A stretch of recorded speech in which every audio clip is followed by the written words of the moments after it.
OK, time to look at this morning's papers and discuss some of the stories that have got people talking this morning. The Premier League is about to return, so we'll be looking at Arsenal, Chelsea and Jude Bellingham. And joining us this morning is Nizaar Kinsella from the Evening Standard and Sophie Nicolaou from the Highbury Squad podcast. A very good morning to you both. Loving the Santa hat on the mic there, Sophie, as well. Very festive. Right, let's start with this story, shall we? And it's one that's everywhere actually this morning, and it's Mikel Arteta saying that Arsenal will be active in the transfer window this January. If the World Cup has made you forget, and we can forgive you if it has, Arsenal have blown away any competition in the Premier League and they lead Manchester City by 5 points as the league resumes. So they need perhaps reinforcements. They need to hold on to this advantage. Sophie, what sort of money do you think the club could realistically spend next month, and which positions in particular are in need of reinforcements?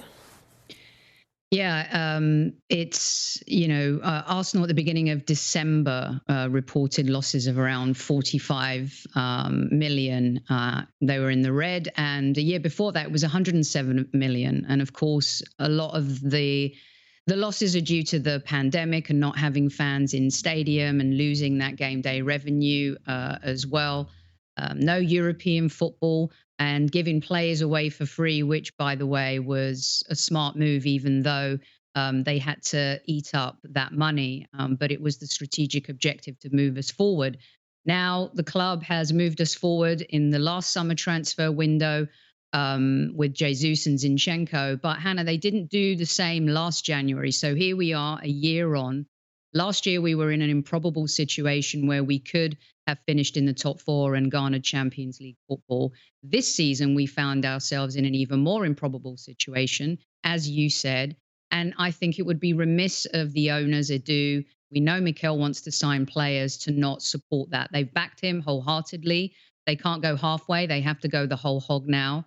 They met in Los Angeles recently, and I can't imagine it was to watch the Rams play. They went to a game, but they stink this season. So hopefully that meeting was mostly talking about investment and building for this last half of the season, this final act. Can Arsenal pull it off?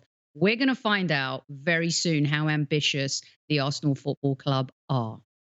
A good point, actually, with the NFL team struggling, that the Kroenke family will be all eyes very much on Arsenal, perhaps more so even than usual. Nizaar, is this a sign that they are going to go all out to try and win the Premier League this season? Because like Sophie mentioned as well, there are lessons to be learnt from what happened last year. Yeah, I think so. And I think that this title race is such a great opportunity as well. It's not every time that you're 5 points clear, you get the chance to enter the transfer market. So, if you really want to make sure you take that opportunity, a great start to the season, of course. Manchester City, though, you're watching them yesterday in the Carabao Cup, and they look very strong, and they're going into the depths of their squad. Are Arsenal that strong if they don't have, players out? Arsenal have Gabriel Jesus out from the World Cup. It's going to be a huge loss, that. So, it certainly feels like strikers a position they need to look at. I know Mikel Arteta said maybe he'll play, Gabriel Martinelli up front, but a proper striker is really what's needed when you're going in an all-out fight with Manchester City. Erling Haaland and Alvarez, who was a star at the World Cup as well, he's going to come back and be firing. So, that's the kind of level that Arsenal are trying to push up against. And, they made losses, like Sophie said, but to get those losses back in the red, they need to sort of get in the Champions League. So it's not just winning the title, but it's also winning the Champions League or getting in the top four. That's really important. So I think that those are the reasons why Arsenal need to spend. They could also maybe look at midfield. Maybe they're a bit short there if they lose one of the two main guys. So there's a few positions where I'd be like, if there's injuries, Arsenal could really fall out of the title race very quickly. Well, Sophie, the question around Gabriel Jesus' return date is still up in the air. We know he's had the knee surgery, but there's no timescale as yet that Arsenal have revealed for his return. Reece Nelson is out for weeks with a hamstring strain. Who do you think they should be looking to target, who perhaps impressed at the World Cup? And how do you manage the Jesus situation that you need cover, but also someone who could have to give that position back when he's back to full fitness? Yeah, I think beyond our starting 11, we definitely can struggle, and we've shown that we do struggle. I mean, most teams would love Gakpo up front, wouldn't they? I mean, he had a great World Cup. He's a really good player. I don't think he's heading our way. Some people have talked about, Mudryk, who can play on the left and the right in terms of that attacking winger position, which then might see Martinelli play down the middle. And Mikel hinted about Martinelli maybe being able to play there. Does that mean that he's lost faith in Eddie? I don't know. I think he's put a lot of faith in Eddie. He's been working with him very, very hard. But the fact that Martinelli could play in that position, the only thing that worries me about him is he's a bit slight, and defenders are going to give him a really hard time. It's not easy playing in that position. Jesus has been kicked left, right, and centre this season, to the point where referees, aren't calling some of those fouls as well. He's been instrumental, Hannah, in our ability to even be at the top of the league and 5 points clear. What he does off the ball is as important as what he does on the ball. And those spaces that he creates for Saka and for Martinelli as well. He is such an important, integral part. It doesn't matter who comes into that position. The way Mikel Arteta wants to play, Jesus is his man. That is a massive loss for us. But all teams have injuries. We are now in a January transfer window, and we can prepare for that. Unlike last season, let's see if we've learned from our mistakes and we capitalize on this for the next 4 or 5 weeks. We're going to find out pretty quick if we're in the market. Kevin Campbell said on our show, by January 15th, it feels like we'll know where the Arsenal stand in the transfer market. OK, let's move on to the Sun this morning in this headline. Now, we all love Christmas, we all love a pun, but Jorginho ho ho is not the strongest I've ever seen, but it's Jorginho Ho's Christmas wish. They've picked up on an interview that the Chelsea midfielder gave to TalkSport. And when asked if he wanted to stay at Chelsea, he said, "Of course I do. I love the club." Nizaar, there's good competition in the centre of Chelsea's midfield. Is Jorginho a guaranteed starter under Graham Potter? Oh, that's a tough one. I think maybe if everyone's fit, he probably still starts. There's N'Golo Kante as well in there, don't forget.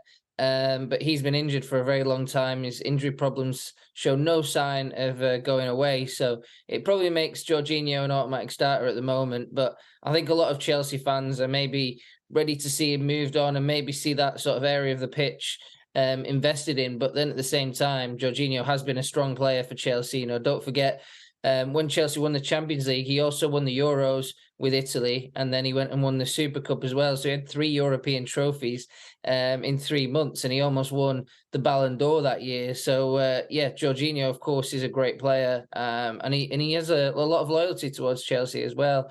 I was speaking to him in pre-season, and he said the same sort of thing, that he did want to stay. Everyone knows his contract's running down.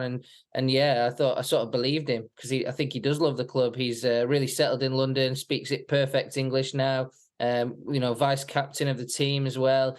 But sometimes in football, especially when you get into your 30s, your expectations aren't matched by the club. And it seems like Chelsea haven't offered him the kind of contract that he wants, the kind of importance that he wants. And it's a good sign that maybe Chelsea will move him on and invest in that area, at least in the summer, and they'll probably start working on it this January for the summer. So, it's quite an insecure situation at the minute. There's no sign of him signing that deal. So, he wants to sign, but it's also what kind of contract is he going to sign? Does he want a 3-year deal? Probably not. He wants a 4 or 5 year deal so he can settle in London. So, I think that's where the problems lie here. But his intentions are pretty pure. He does love Chelsea. He would like to stay, but maybe, the owners and Graham Potter have other ideas about how they can build the club for the future. Keeping a close eye on that one throughout the transfer window as well. OK, let's go to an interview now with Michael Owen in the Telegraph, who says that England star Jude Bellingham must ignore the hype in order to be the best he can. And Michael Owen is in a fairly good position to talk about this, as he's got a similar trajectory to Jude Bellingham, having shot to fame in a similar style when he was 19 years old at the World Cup in France. Sophie, do you expect any of this pressure that, Michael Owen talks about, sponsors all of a sudden, his agent calling him, they want to do shoots with him before and after games, loads more fan mail, just the scrutiny. Mm-hmm. Do you see any of this affecting Bellingham? Absolutely not. I I think that this young man is built differently. There are a few young England players like Rashford, like Saka and Bellingham that have this maturity about them. They understand what it is to have this privilege to play football. They're great guys off the pitch as well, all trying to do good things. And Bellingham is just one of those players that I think he's got his head on his shoulders. I don't think you have to worry about him at all. He won't be distracted. He just purely wants to play football. And whichever club ends up with this young player, my goodness, they're going to be lucky. He's a generational player. He can star for the next 10, 12 years. He's still so young, and the impact he's had is immense for England. How exciting is it to have these young players coming through at that level? Yeah, it's tremendously exciting. You do think as well that with him being over in Germany, it might just help buffer him a little bit as well. Right, let's have a quick look at The Guardian as well, which is among the papers this morning that have picked up on the line from former Premier League official Howard Webb. He's now the chief refereeing officer for Pigmol and has called on former players to return to the game as referees, which is an interesting concept. And Nizaar, given the constant chat over the years about the referees and complaints on the pitch by players and, all the ex-players as well on the coverage. They've all got plenty to say about it. Why don't we see more players becoming referees?